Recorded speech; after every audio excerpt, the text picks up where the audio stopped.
New Zealand cricket team की क्या बात है यार। इंडिया में हरा दिया सीरीज और तीसरा ओडीआई मैच था, फाइनल था, डिसाइडर था। 41 रन से बड़ा मार्जिन है, इंडिया जैसी टीम को चेज नहीं करने दिया। 300 प्लस का टारगेट था और 296 पे ऑल आउट किया इंडिया को। और विराट कोहली की सेंचुरी, लास्ट मोमेंट तक विराट ने कोशिश की।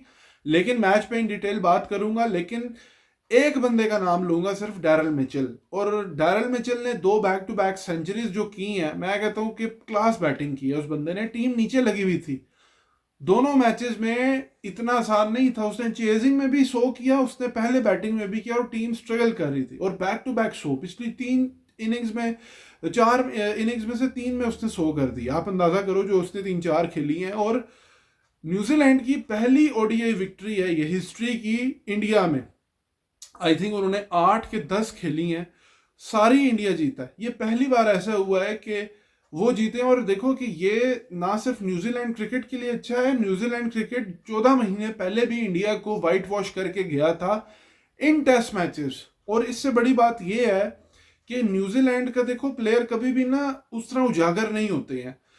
मिच्योर भी अगर खेलते हैं तो डैरल मिचेल की तरह एकदम से आए और नाम बना के, इस पे मैं बात करता हूं। लेकिन यार इनकी टीम में बंदे ही नहीं है।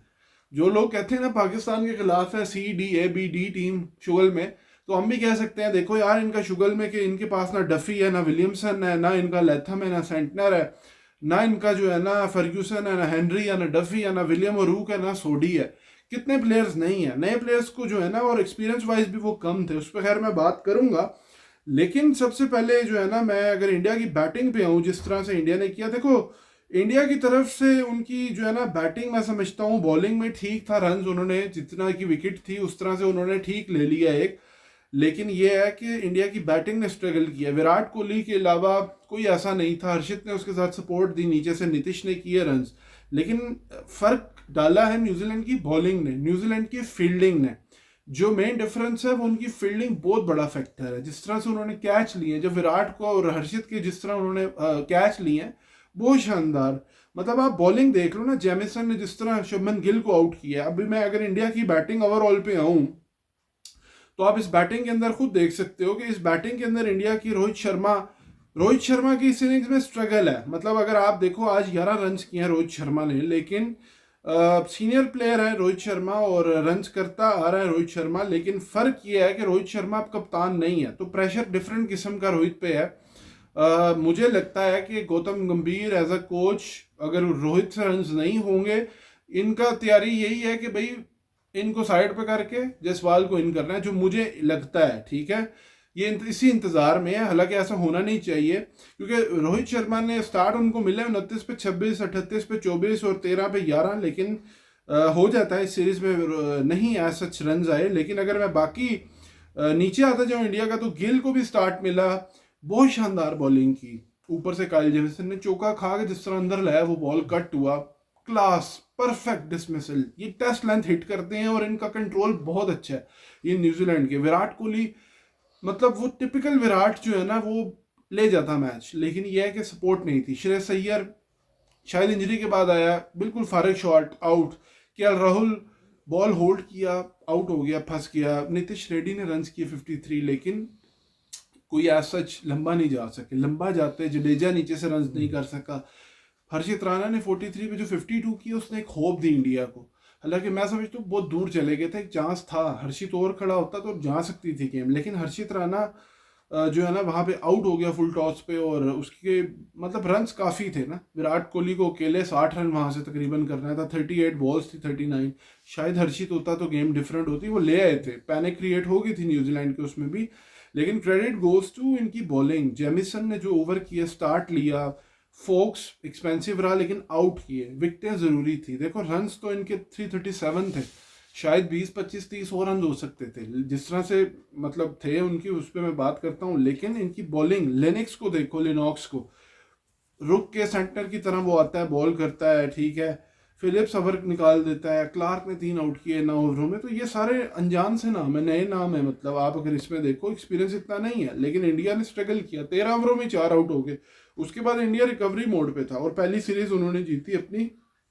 विराट ने बहुत अच्छी बैटिंग की, लेकिन नहीं एंड पे जो है ना वो हो सका। और मेन जो क्रेडिट जाता है ना, वो पार्टनरशिप को जाता है 219 रन की जो 188 बॉल्स पे की डैरिल मिचेल ने और ग्लेन फिलिप्स ने। ग्लेन फिलिप्स ने काफ़ी टाइम बाद बड़े रन किए, 100 किया, पाकिस्तान के खिलाफ अमूमन करता है, लेकिन डैरिल मिचेल यार शानदार प्लेयर है, बॉल को पिच पे पहुंच के खेलता है। और इंडिया की बॉलिंग में ये था कि इंडिया ना विकेट्स लेके शुरू में गलती से आउट हुए हैं न्यूजीलैंड के प्लेयर, उसके बाद जब इन्होंने ना कोई कुलदीप को लेट लेके आए, शायद ये सोच रहे थे डैरिल मिचेल अभी आउट होगा अभी आउट होगा। जब 40 ओवर के करीब थे तो सिर्फ दूसरा ओवर उसका हुआ था कुलदीप का। आप अंदाजा करो कि वहां पे कुलदीप यादव जो है वो मतलब इस चक्कर में थे कि इसके ओवर आगे करते हैं, डैरिल मिचेल आउट होता है, ये उनकी शायद उसमें था। लेकिन ये कि डैरिल मिचेल गेम चेंज कर गया, ग्लेन फिलिप्स गेम चेंज कर गया। 188 पे 219, ऑलमोस्ट वो 30 ओवरों में जो है ना 200 रन से ऊपर करके जो उन्होंने क्रिकेट जिस तरह की खेली है, तो वो डिफरेंस करके देखो, वो 2 आउट थे 5 स्कोर पे, 58 फॉर 3 थे, और 15 ओवरों में उनका इतना स्कोर नहीं था, 80 के करीब उनका स्कोर था 16 ओवरों में। वहां से वो पार्टनरशिप कितनी की होती है, और वो लेके गए मैच में, देखो उनके इतने रन्स है ही नहीं, सिर्फ 2 बंदों ने रन्स किए और उनकी टीम देखो पार हो गई। तो ये है कि credit goes to Daryl Mitchell, underrated player. उसने सही मानों में आईपीएल में ना सिलेक्ट होने का ना मैं कहूँगा कि बदला लिया, मैंने पहले पिछले मैच में भी कहा था, लेकिन पीएसएल में जो है ना ये इसकी पिक जो है ना नजरें इसके ऊपर होंगी ऑक्शन पे, और फॉर्मेट डिफरेंट है, लेकिन ये है कि ये बड़ा क्लास प्लेयर है, स्पिन को बहुत अच्छा खेलता है। कुलदीप यादव जैसे बॉलर को खींच लिया उन्होंने कि इसको सामने नहीं लाना, निकल निकल के छक्के मारता है। हालांकि मैं पर्सनली ये समझता हूँ 20 रन और हो सकते थे, लेकिन 20 रन नहीं हुए।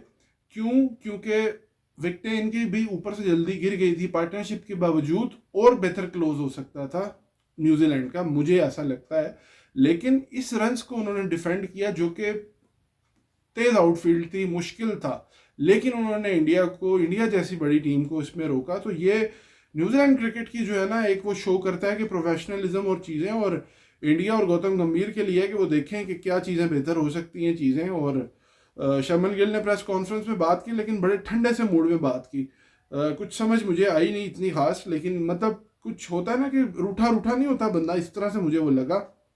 बाकी देखते हैं, लेकिन इनके जो है ना एक्सपीरियंस की बात करें अगर प्लेयर्स की, तो न्यूजीलैंड के प्लेयर्स के टोटल बंदों के मैच मिला के जो खेल रहे थे प्लेइंग 11, 348 मैचेस और 10,158 उनके रन टोटल, और 20, 100 और 101 विकेटें। वेयर एज इंडिया का देखें तो उनका 1256 मैच, 1256 और 38,637 रन, ऑब्वियसली रोहित विराट के ज़्यादा है, और 106 और 618 विकेट्स। तो इतनी जो है ना गैप से भी उन्होंने देखो ये जीता, और Daryl Mitchell player of the match, player of the series उसको जाता है। और हालांकि विराट के 200 हैं, लेकिन वही बात है कि आज का मैच अगर होता तो ऑब्वियसली मिलता, लेकिन इंडिया में हमेशा डैरिल मिचेल ने बहुत अच्छा परफॉर्म किया है। मतलब वर्ल्ड कप से लेके अब तक 3 साल हुए हैं उसको खेलते हुए, 3.5 साल, 2023 का पीरियड मिला के जब से खेल रहा है, जहाँ खेल रहा है, पाकिस्तान, इंडिया, सब कॉन्टिनेंट में नहीं है गोरे अच्छा खेलते सारे, वो अच्छा खेल रहा है, तो अंडररेटेड है मैं ये समझता हूँ। और बहुत जो है ना उनके लिए बहुत बड़ी विक्ट्री है, हिस्ट्री में नाम लिखा जाएगा ना कि ये जो प्लेयर हैं, क्योंकि सीरीज जो है ना ये कॉन्फिडेंस बूस्ट करेगी। इवन इनकी वाइट बॉल T20 में जब आप जाते हो तो सोचते हो कि यार हमने इंडिया को ओडीआई में हराया, बड़े फॉर्मेट में, छोटे में भी हम कर सकते हैं, तो उनके लिए पॉजिटिव है। और उम्मीद करता हूँ आपको वीडियो पसंद आई होगी, तो चैनल सब्सक्राइब करें, वीडियो लाइक करें, लाइव स्ट्रीम जरूर ज्वाइन करें but sports TV. Thank you very much, Allah Hafiz.